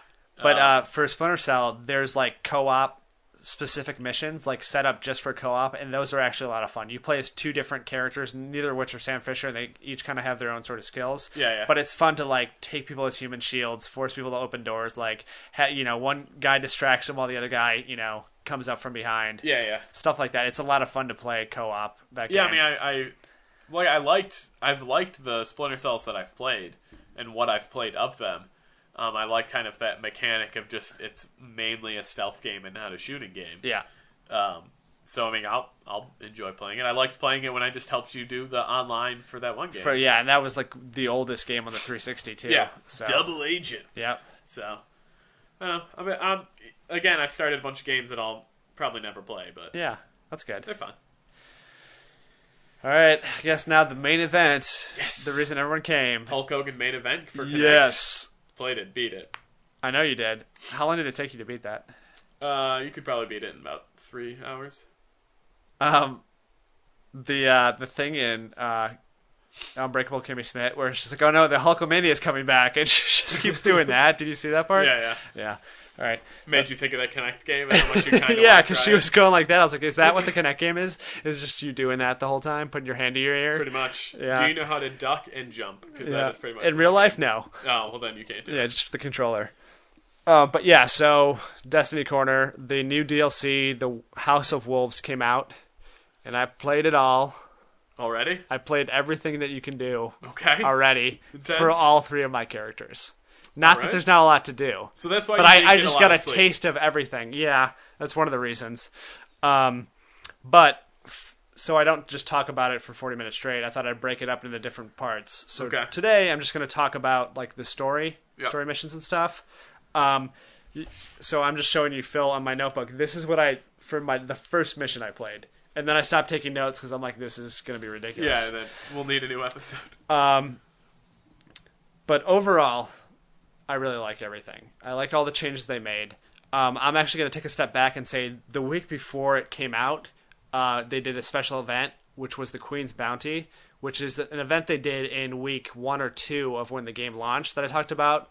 And they said, okay, we're going to retool it and come back, and it hasn't come back until now. Yeah. What it used to be was the Queen's guard would give you bounties, and all it would be is you would have to go play one of the campaign levels that already existed that you had already played, but at a higher difficulty level. It would be like, okay, this is a level where you have to go beat this boss. Now go beat him with these modifiers in this boss, and then you get new gear or whatever. So it wasn't great. It was not that different. But now what they did for the new Queen's Bounty was the week leading up to it. Each day she gave you a new target. So like day 1 you had 1 target. By day 6 you had 6 different targets you could get. And they sort of made that almost like public events around the universe. So like you would go to one area and be like, okay, you need to hunt down this special captain that's been seen on Venus by these caves or whatever. So you just go there and you wait for them to show up. Uh-huh. And so the public events are all on a timer, usually half an hour to an hour. and they're very specific, and there's timers online, there's all these apps that track that stuff. These have nothing to do with that. They're completely random. They're just based on how long you're in a certain area. So like, you don't have to wait. Like, basically, it's not like, okay, I missed this one, I gotta wait another 45 minutes before it comes back. It's like you go there, you only have to wait 2 or 3 minutes before it shows up. Okay. So what it says on the screen is like the wolves are prowling, or like a pack of wolves is nearby or something. And then this dropship comes by and drops all these guys off, these pretty heavy guys, and they have the new Scorch Cannon, which is like the new special like rocket launcher that you like go into third person. So if you kill those guys, then it sets off this little mini event. So then, like, wave after wave of enemies come, and then finally by, like, the 5th or 6th wave, then there's this special enemy that you have to kill. And, like, it's all sort of timer-based, like, if you wait too long. Yeah. But, like, there's new enemies, and, like, there's invisible guys, and there's all this other stuff. And there's always just one special guy at the end, then, that you have to take down. And if you do, this is the craziest part, you get an ether key, which is a special key to a treasure chest, and you have 90 seconds to find it. It's somewhere on the map that you are on. And it gives you special gear or special power-ups. But like I said, it's randomly somewhere on the level, and you only have 90 seconds to find it. Okay. So it's fun and crazy, and if you don't find it, then you're out of luck.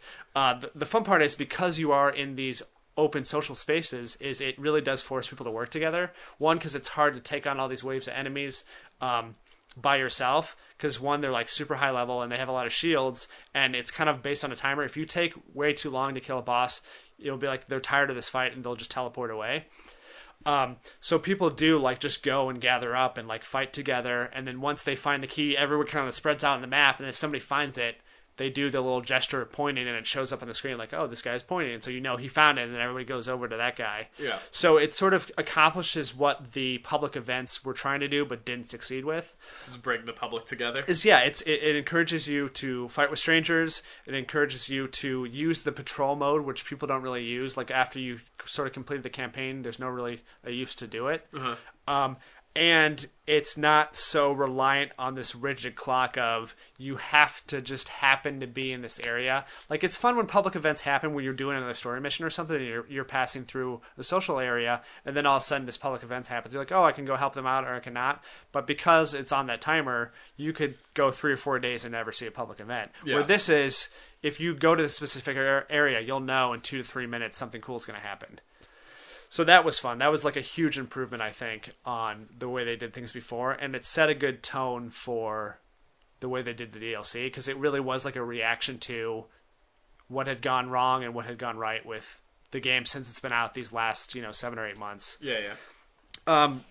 So then the campaign missions themselves, there was more of them. I think there was only 3 total for the Dark Below, which was the previous DLC. This one had 6. And they were longer and more interesting. They also brought you to new areas that you hadn't seen before. Usually for the other missions, it was like, oh, go to this area and just kind of do the level backwards so it looks different, but it's not. But this was like, there was clearly areas that had always been blocked off on the map that were for this. I'm not going to say that they cut it out of the original game, but they probably did. They at least definitely got rid. They at least took out these play spaces to use for DLC, even if they completely changed what they did within the levels. And so that was fun. Like, everything, like, the whole game just felt new and different now. Like, it felt like I wasn't just doing the same mission over and over like I had been before. Yeah. Plus, with the introduction of new enemies, not only did they give, like captains are like the big guys that are like, probably the elites, if you were to say in Halo. Okay. But now they have, like, some of them can, like, be invisible. Like Halo. Like Halo, but it's like you can't. It's a lot harder. It's a lot harder to see them now. And if you shoot them, they don't lose their stealth shields like the other ones do. And the shanks, which are the little flying things that they have, I don't know if you remember, they're kind of like little mini helicopters. They usually come in pairs of 2 or 3. Yeah. And you said, because they have this animation where they explode after you shoot them, and you said, oh, that should do damage to like the other ones. They do now, because they have like a whole range of different ones now. They have ones with just bombs strapped to them, and there's like this net that's like holding them on, so they're probably reluctantly being these like suicide bombers, and if you shoot them, they explode pretty big, and they can chain to the other ones. They can hurt you, they can hurt the other enemies. There's also ones with like miniguns on them. There's ones with tracer darts, so if they shoot you, the enemy can track you for longer, so even if you go hide somewhere or go around the side, they know where you are. Okay. just fun things like that. And like each enemy class in the Fallen, which are the enemy group that this DLC revolves around, they all got like an upgrade or a tweak, both visually and like what they can do, which they didn't really do that with the previous DLC, so that was fun. Also, the story, the narrative was set up better. Like there's like a cinematic cutscene that you can watch right away that sets up the story. Plus, you're introduced to characters. The first thing you do is go to the Reef, which is the new social area, like the tower, and it gives you a mission of like you have to go to talk to each one of these people so you know what they do and what they're there for. And one of the coolest guys is there's like a fallen guy that's like one of your partners now, like one of the guys that gives you missions, because the bad people that broke away are basically like rogue. And, like, he doesn't like them. Like, even the Fallen are, like, enemies to these guys that have broken away. So your job is to, like, hunt him down. So, like, he's, like, your translator / he gives you insight about, like, Fallen or where to go or what to do or, you know, what's happening. That's cool. And the coolest thing is, it's so, like, the main Queen's Guard and this guy are the people that are talking to you on the radio while you're doing the missions. So instead of, like, Dinklebot being like, put me in here and save me for 10 minutes. Yeah. He's not in it at all. He does not say a single word in this. So I don't know if they just had recorded this dialogue afterwards and didn't use him, but like playing through the story missions, I forgot Dinklebot was in the game, and that's really a positive thing. Yeah. But yeah, so like just the radio chatter was dynamic and it was interesting. I was paying attention to it without even knowing it. Like at this point, I'm such like on autopilot when I'm playing Destiny that I don't really pay attention to the ancillary stuff. Yeah. But I was still engaged in the story. I knew exactly what was happening, why I was doing things, and it had to do with the way they talked on the radio, the way they set up story in the actual missions. So you would go somewhere and you would do something and you understood why you were doing it and how you were doing it. And they also sort of did a little bit more scripted moments then, and to like sort of tell the story within the mission. Yeah. And that was good. It's just all these little sort of like intangible things that are hard to just pinpoint, but I think playing through, a lot of people have said the same thing. Like the experience is different, even if you can't just be like, oh, it's not like the whole level design is different, any of that stuff. Yeah, I've heard, or I should say I've read that this House of Wolves has been pretty positively like changed Destiny for the better. Yeah, I mean, you can certainly make arguments that this was in the game originally, but I think you can also make arguments that they spent a lot of time working on this since the game launched, because it does have a lot of positive changes. It really does feel like they listened to all the criticisms they had and tried to make that better. And just smaller things too, like in the last DLC, there is this boss that keeps hounding you. She keeps showing up. You shoot her a bunch of times until a certain point, and then she disappears, right? And that happens in all the story missions, and then she's like a final boss in the strike. She's a regular guacamole. Right, exactly. And that, you know how much that bothered me. Yeah. And like it would basically, like, sometimes you can get her down to like half health, and then she'd disappear, and the next time she'd show up, she'd have full health again. So it's like, I don't know why I'm shooting you. You're just like annoying. You're just a bullet sponge. And then the same thing when the final boss fight was just you shooting her a million times. Like she was basically just floating around until you shot her a bunch of times. There was this big, huge guy that you were tracking this whole time, but anytime you did damage to him, that carried over to the next mission and to the final thing. That's good. So that's just, I mean, that little small thing, it seems like it really shouldn't matter, but it did. It made me feel like I was doing something, and it made me feel like I was like tracking this guy down. Yeah, like I was hunting him down. There's nothing like, if you're fighting the same head boss over and over again, there's nothing like, oh great, everything I do to him this level doesn't mean anything in the next level. And then sometimes you don't even know if it's the final fight, and so you like don't want to use your rockets on him because it's like, oh, I don't know if I'm gonna have to fight him again in 10 minutes. Yeah. Yeah, and they also introduced a couple new things, like, you know, in the demo level, like the first level you play, there's all these little trip mines, the laser wire, like red things that are crisscrossing that you have to deal with. So there's more of that, because before that was the only time it was in there, was in that tutorial level. Now they're using that more. Plus they now have like proximity mines on the ground, so they look like circular like landmines. And if you get close to them, it shoots up a little globe that starts spinning, and then it creates this giant like stasis web. So if you get caught in it, you get slowed down, and so basically you're just like a sitting duck for the enemies. So they can't trigger it because it's like their technology. But if you get stuck in it, you're pretty much screwed. So that's another sort of fun dynamic, is like you have to sort of pay attention to where you're going, or if you heard it trigger, you could shoot it before it went off. Oh, okay. But just little fun things like that just made the world feel different. And like a big part of that was the fact that they used new play spaces. There was new areas. And they also, when they did reuse areas from the game before, they did it in a very interesting way that I wasn't expecting. Like, I don't want to give anything away, but I'm going to. Okay. Well, there was one point in the game, in the story mission, where I was like, oh, do I get to do this? Do I get to do what I think I do? And I did, and I was like really excited. Like, I hadn't had that feeling in a very long time. Okay, I'm going to spoil it. It's fine. There's a point where this guy, this fallen leader, he tries to get the different houses, is what they're called, like the different packs, to follow him, and they don't. So instead, he's starting to go after weapons and technology. So he breaks into the Vault of Glass, which is the Vex raid, to steal the Vex technology. So you get to go play through the first part of the raid, but it's completely different now because it's got First Fallen everywhere, and plus they have all these machines up because they're stealing things. So you have to go to the part where you have to destroy the oracles, which are these glowing orbs that show up in sequence, and if you don't shoot them in a couple seconds, it kills all of you. Uh-huh. But they're purposely trying to trigger them so they can take that technology. So you're running around this play space, killing all these Fallen that are coming after you, trying to stop you from killing these things while you're killing them, and if you don't, it kills you. It's just, I don't know, it's just really interesting. Like, I never thought they would use the raids as levels, and it was just, it was exciting for me, having already gone through that and seeing the way that they completely changed it using the same play space. And for the people that probably have never played a raid, I'm sure it was really exciting too. Yeah. Well, to see something, again, it's just see something that they haven't seen before. Right, because like the way that it starts off to get in the Vault of Glass, so you have to go through all these steps and step on all these pads to like build this tower that then creates a key to open this giant blast door, right? And it's been cracked open, and they're fighting Vex trying to get in, like when you stumble upon them. So that whole scene was a lot of fun. So, I mean, I could talk about it for a long time, but I think I've said enough things other than the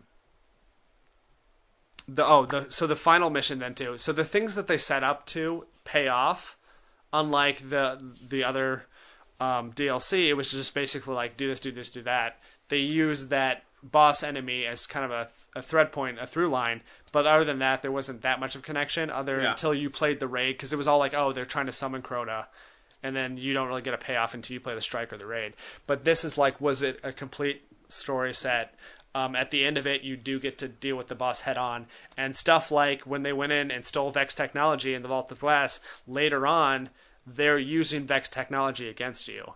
Stuff like that, that's just it had a payoff, and it was fun. And like, to get to their base, I had to jump across all these platforms that were coming in and out of space-time, which was something that you had to do like later on in the Vault of Glass. Just little things like that, which is like really good, fun touches, and made the game feel fresh again. Like, I was really worried that this was the enemies in the DLC, the Fallen, because they are the first enemies you fight, and they're basically on every planet. So this is the enemy I fought the most, and I thought it was going to be super stale. Yeah. But it was fun, and it was different, and it was interesting, and I was excited for it. I mean, I've only had a week with it. Like I said, I've done everything you can do. But so overall, pretty negative. Yeah, overall, hated it. Sure, there are a couple things I can complain about. Yeah. Sure, but the smallest percentage out of anything so far. Like this, to me, like playing it, just all the detail they put into like all the new gear and all the new weapons and all the new shaders and all this new stuff, and they improved on the old stuff too. Like even the little pictures of like what the ammo and what the things are now a lot more clear. Like before, it was like, okay, there was like 3 or 4 different helmet icons, and you would actually have to click on it to see what it looks like. Now it's pretty much what it is. Just things like that just makes this feel like this is almost like the sequel, just because they improved on basically everything that was wrong with the game so far, and made so much, like graphically too, just because there's so much new detail now and like all the new weapons. Like one of the problems I had with the weapons in the last expansion was they were all like hive weapons, but what they looked like was basically they just took the old weapon like frames and glued like hive pieces to it.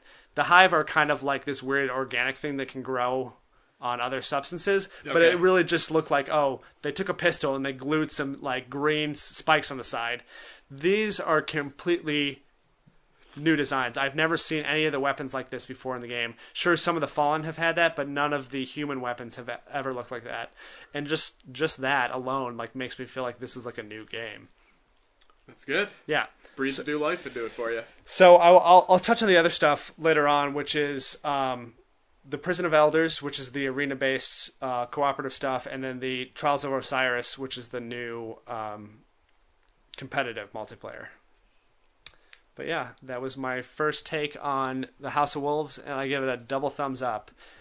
So much so that it really makes me excited for whatever the giant expansion is going to be later on. Like the first DLC, even though it happened like sooner after launch, I didn't really play it that much. I kind of did the story mission. I kind of did this other stuff, but I didn't even do the raid until like 3 months after it came out, and didn't even play it that long. I only played it long enough to get what I needed to get, and then I just stopped playing again. Yeah, I think that's always the worry with the DLC is just like, are you actually putting the time in to make this something that I'm going to stick around for, or is this literally just like a means to an end? Yeah. Like, oh great, I paid, if you didn't get the season pass, paid $5, I got 2 new weapons and 2 missions, whoop-de-doo. Right.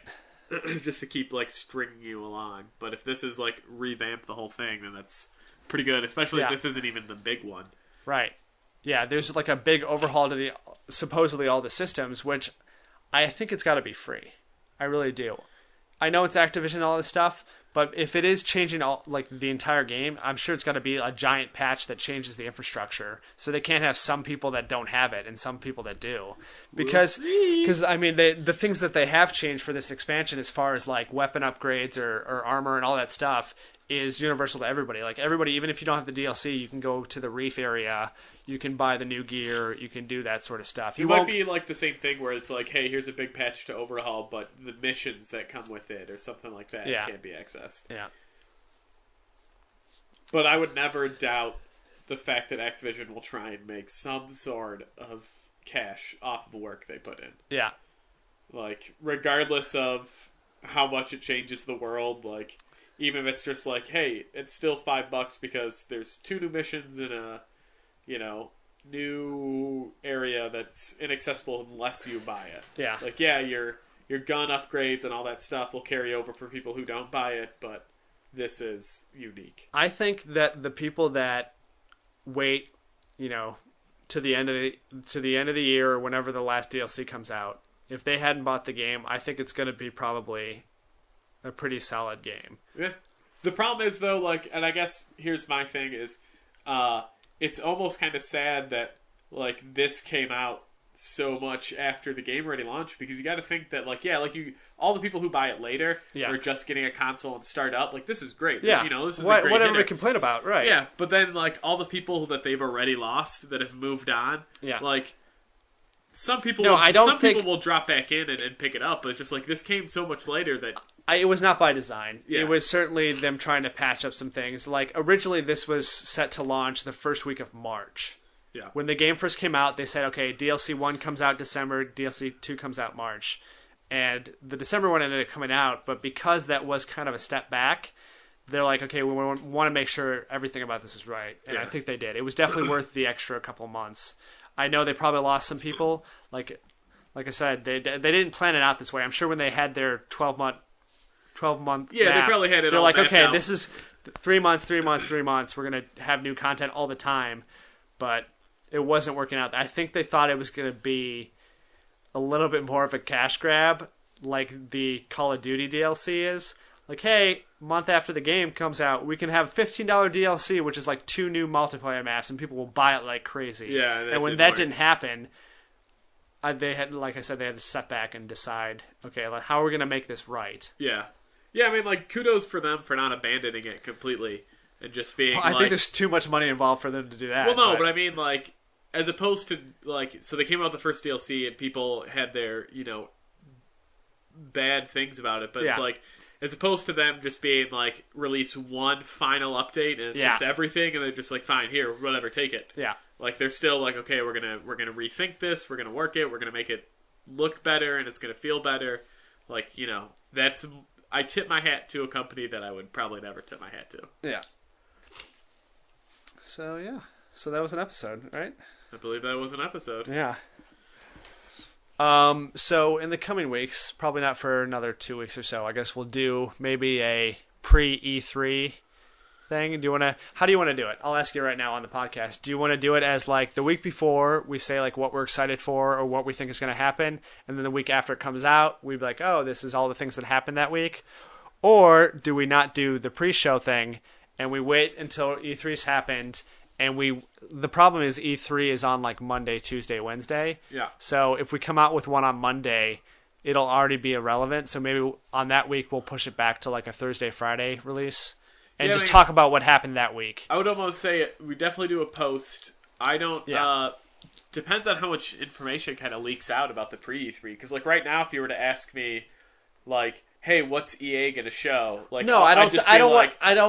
Yeah, it doesn't have to be like an industry prediction, but be like, hey, what do you want them to show? Be like, oh yeah, I want to see a new, Ghostbusters game, something like that. Yeah. I mean, we could try it. Okay. I'm fine with that. Yeah. But I agree. If E3's on a Monday, then we let people know the previous episode that the next one will come out on Wednesday or Thursday or something like that, just to kind of let us talk about it when it's actually. Yeah, relevant. Rather than like a week later when you probably don't care anymore. Yeah. Yeah. I'm good with that. All right, cool. We got a website. This is funnymorepodcast.com. We got a Twitter @NotFunPodcast. We got a YouTube channel that is kind of blowing up. It hasn't gotten that many views overall, but our downloads on iTunes have skyrocketed. Well, that's good, right? Yeah. I can't wait till we do our first live YouTube episode. We're gonna do a live stream, or we can also do like a live show where we have like a studio audience sort of thing. Like comedy shows and comedy podcasts always do live shows. Yeah, we'll have a bunch of people who laugh at our jokes, but they still just sit in this room and record. Yeah, if you guys can find a seat in this room, there's a couple chairs. There's some places to sit. You could fit about 4 people comfortably. Yeah, more than that, but yeah. Yeah, all right, 5. That's not too crazy. Okay. Yeah, that's it. Till next time. Yep. Maybe I'll breathe. You haven't referenced a song in a long time, so I've had no extra content to put on there. Well, I mean, you could go your own way. Yeah, you can't. Don't reuse it.